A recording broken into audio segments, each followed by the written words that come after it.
सर्वांना मैत्रीपूर्ण जय Bhim. RK. Bhatkar YouTube चॅनलवर आपले सहर्ष स्वागत आहे। आपण पाहता आर.के. Bhatkar YouTube channel. आमचे असेच व्हिडिओ आवडल्यास चॅनलला लाईक करा, शेअर करा, कमेंट करा आणि सबस्क्राइब करायला विसरू नका। सर्वांना मैत्रीपूर्ण जय भीम। अखिल विश्वाला शांतीचा, करुणेचा, मैत्रीचा संदेश देणारे तथा यज्ञया कर्मकांड अंधश्रद्धा या दलदलीतून परमपूज्य डॉक्टर बाबासाहेब आंबेडकर, माता रमाई, माता भीमाई या महामानवांना माझे कोटी कोटी वंदन। तद्वतच डॉक्टर बाबासाहेब आंबेडकरांचे एकमेव सुपुत्र, बोधाचार्याचे जनक, चैत्यभूमीचे शिल्पकार भैयासाहेब आंबेडकर यांनाही विनम्र अभिवादन। भारतीय बौद्ध महासभेच्या संरक्षिका आदरणीय महाउपासिका मीराबाई आंबेडकर, राष्ट्रीय कार्याध्यक्ष भीमरावसाहेब आंबेडकर यांच्याही कार्याला वंदन। आजची ही सभा दिनांक 9/11/2025 रोजी संघमित्रा वसतिगृह या ठिकाणी आयोजित केलेली आहे आणि या जिल्हास्तरीय व्यापक सभेचे अध्यक्ष आदरणीय प्रकाशजी बोरकर सर, जिल्हाध्यक्ष अमरावती जिल्हा पूर्व।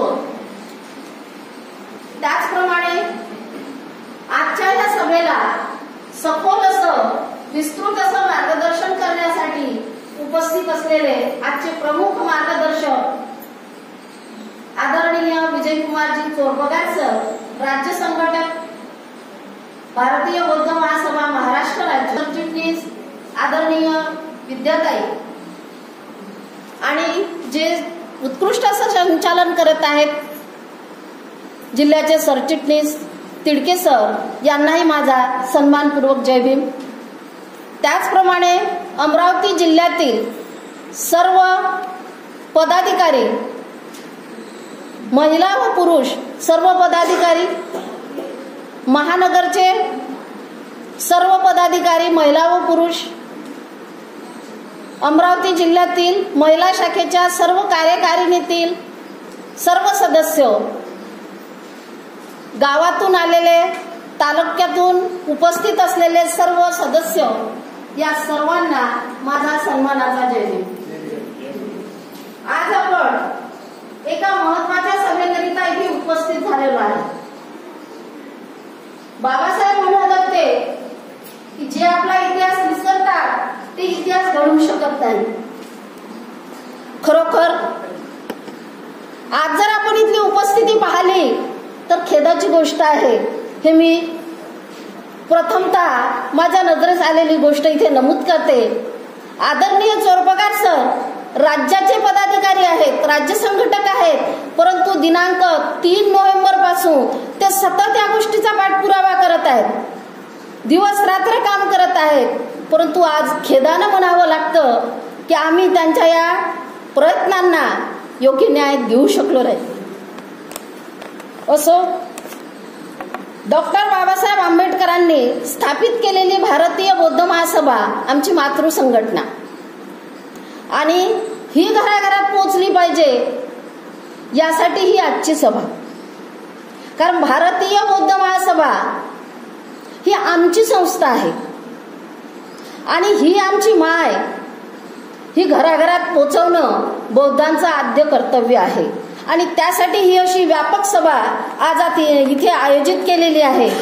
भारतीय संविधानाच्या अमृत वर्षानिमित्त भारतीय बौद्ध महासभेने BSI मिशन 25 संपूर्ण देशभरातील सर्व शाखांमधून राबवण्याचे धोरण निश्चित केलेले आहे आणि BSI मिशन 25 अंतर्गत मग आपण कोणते कार्यक्रम घेतले पाहिजे, ते कशा प्रकारे राबवले पाहिजे, त्यासाठी आपण काय केलं पाहिजे, अशा विविध विषयावर आज आदरणीय चोरपगार सर, प्रकाशजी बोरकर सर हे आपल्याला योग्य, सखोल, विस्तृत असं मार्गदर्शन करणार आहे आणि त्यानुसार आपलं पुढचं काम होणार आहे।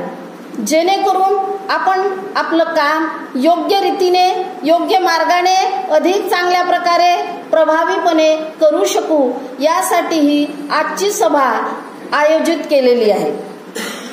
भारतीय बौद्ध महासभा जर जनमानसात रुजवायची असेल तर आपल्याला प्रत्येकाला खडबडून जागा व्हायला पाहिजे आणि तन मन धनानं काम करायला पाहिजे. त्यासाठीच आजच्या या सभेमध्ये ज्या ज्या प्रमुख विषयावर मार्गदर्शन करण्यात येणार आहे ते विषय खालीलप्रमाणे आहेत. त्या विषयावर फक्त मार्गदर्शनच होणार नाही तर चर्चाही होईल, संवादही होईल आणि मार्गदर्शन सुद्धा होणार आहे. प्रत्येक जिल्ह्यातील, प्रत्येक तालुक्यातील, महानगर, शहर, वार्ड आणि प्रत्येक गावात या संस्था निर्माण करून त्याचं कार्य अधिक गतीने करण्यासाठी पुढील विषय खूप महत्वाचे आहेत. विविध समविचाराची मंडळे आपल्या गावामध्ये असतील, शहरामध्ये असतील, त्या मंडळांना, बुद्ध विहारांना संस्थेसोबत जोडणे हा पहिला विषय. त्यानंतरचा विषय आहे गाव तिथे शाखा आणि घर तिथे समता सैनिक दलाचा सैनिक हे निर्माण करणे. समाज जोडो अभियान राबवणे. समाजातील विविध घटक, उदाहरणार्थ डॉक्टर असतील, इंजिनियर असतील, वकील असतील, शिक्षक असतील, पत्रकार असतील, एनजीओचे काही लोक असतील, त्या सगळ्यांना आपल्याला आपल्या या संस्थेसोबत जोडायचं आहे. जाती अंतासाठीचे विविध उपक्रम आपापल्या स्तरावर योग्य पद्धतीने राबवायचे आहेत आणि त्यासाठी सर आपल्याला मार्गदर्शन करणारच आहेत. जिल्हा शाखांना आणि तालुका शाखांनाही जे केंद्राने आणि राज्याने निश्चित करून दिलेले उपक्रम आहेत ते सर्व उपक्रम राबवून ही संस्था लोकाभिमुख कशी होईल, ती प्रत्येक जनमानसापर्यंत कसे पोहोचेल, यासाठी आपल्याला केंद्राने आणि राज्याने काही निश्चित उद्दिष्ट असे ठरवून दिलेले आहेत आणि त्या उद्दिष्टांची पूर्ती आपल्याला करायची आहे. हे उद्दिष्ट पूर्ण करण्यासाठी भरघोस असे अगदी मनापासूनचे प्रयत्न आपल्या सर्वांना करायचे आहेत आणि त्यासाठी या कार्यक्रमाअंतर्गत पुढील आणखी काही विषय आहेत. आपल्या सर्वांना माहित आहे की वर्षावासाच्या काळामध्ये प्रवचन मालिका राबवण्यात आली होती. 19 विषय आपल्याला त्यामध्ये देण्यात आले होते आणि आपण विविध बुद्ध विहारामध्ये जाऊन त्या प्रवचन मालिका राबवलेली आहे. त्याचं गॅझेट सादर करणे,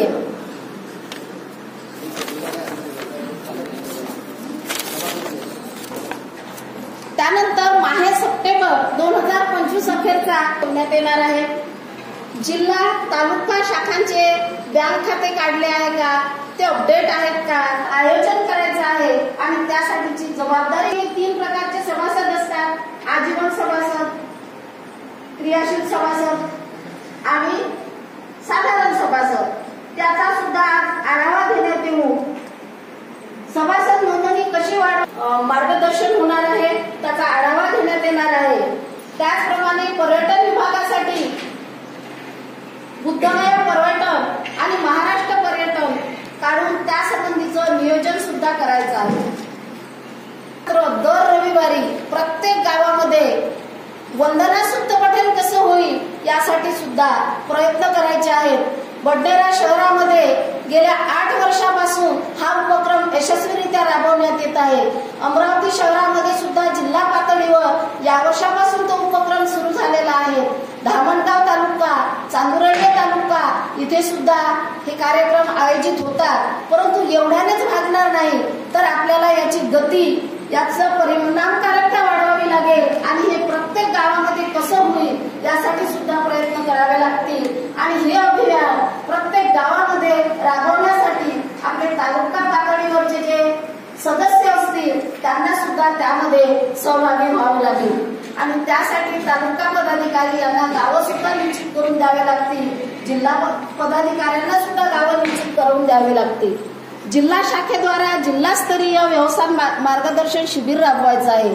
हे जिल्हा पातळीवर होईल.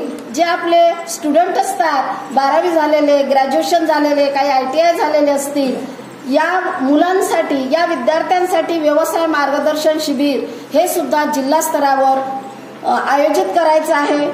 माहे डिसेंबर 2025 हा आपल्यासाठी खूपच महत्वपूर्ण असा महिना आहे.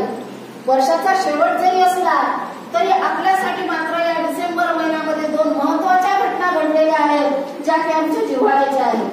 त्यातील पहिली घटना अशी 6 डिसेंबर डॉक्टर बाबासाहेब आंबेडकर यांचा महापरिनिर्वाण दिन हा जिल्हा स्तरावर तसेच तालुका स्तरावर कार्यक्रम आयोजित करणे.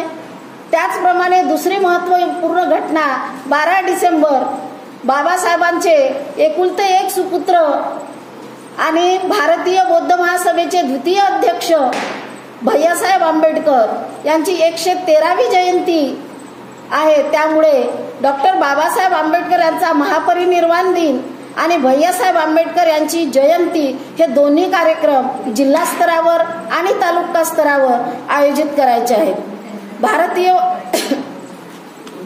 भारतीय बौद्ध महासभेचे राजपत्र म्हणजे धम्मयान मासिक, हे धम्मयान मासिकाचे वर्गणीदार आपल्याला वाढवायचे आहेत आणि धम्मयान कॅलेंडराचे सुद्धा वर्गणीदार वाढवायचे आहेत. हा एक महत्वाचा विषय आहे. आणि सगळ्यात महत्वाचा विषय महाबोधी महाविहार मुक्ती आंदोलन. हे आंदोलन सुरूच आहे, मोर्चे काढणे सुरूच आहे, परंतु न्यायालयीन लढाई सुद्धा तेवढीच महत्वाची आहे. आणि या न्यायालयीन लढाईसाठी निधी लागतो, त्या निधीचं संकलन याबाबत सुद्धा आज मार्गदर्शन केल्या जाणार आहे. अध्यक्षांच्या परवानगीने अजूनही काही विषय असतील, परंतु या एवढा मोठ्या विषयावर सखोल मार्गदर्शन करण्यासाठी आपल्या प्रकृतीची तमा न बाळगता अगदी अहोरात्र झटत असलेले आदरणीय चोरपगार सर आपल्यामध्ये उपस्थित आहे. ते खूप कळकळीनं आपल्याला विनंती करतात आणि त्यांच्याच खांद्याला खांद्या लावून आपल्याला सुद्धा काम करायचे आहे, जेणेकरून आपण ही भारतीय बौद्ध महासभा तळागाळातील प्रत्येक घरापर्यंत, प्रत्येक माणसापर्यंत त्याला आणखी बळकट करू. जर कोणीही एकटा काम करेल तर तो थकल्याशिवाय राहणार नाही. आपण माणूस आहोत, यंत्र नाही. परंतु जर आपण सगळ्यांनी मिळून काम केलं तर त्यांचाही भार थोडा हलका होईल. म्हणून मी जाता एवढेच म्हणेन की आपण सगळ्यांनी अगदी मनावर असलेली वर्गण झाडून तयार होऊया आणि त्यांच्याच खांद्याला खांद्या लावू, त्यांच्याच पावलावर पाऊल ठेवू, या भारतीय बौद्ध महासभेचं कार्य पूर्ण करूया. प्रास्ताविकापूर्वी 2 गोडी तुम्हाला सांगते मी, जे नेहमी आपल्या पिक्चरचं गाणं आहे, माहित आहे तुम्हाला, साथी हात बढ़ाना, एक अकेला थक जाएगा मिलकर बोझ उठाना, साथी हात बढ़ाना, साथी हात बढ़ाना. एवढं बोलते आणि थांबते सर्वांना. धन्यवाद.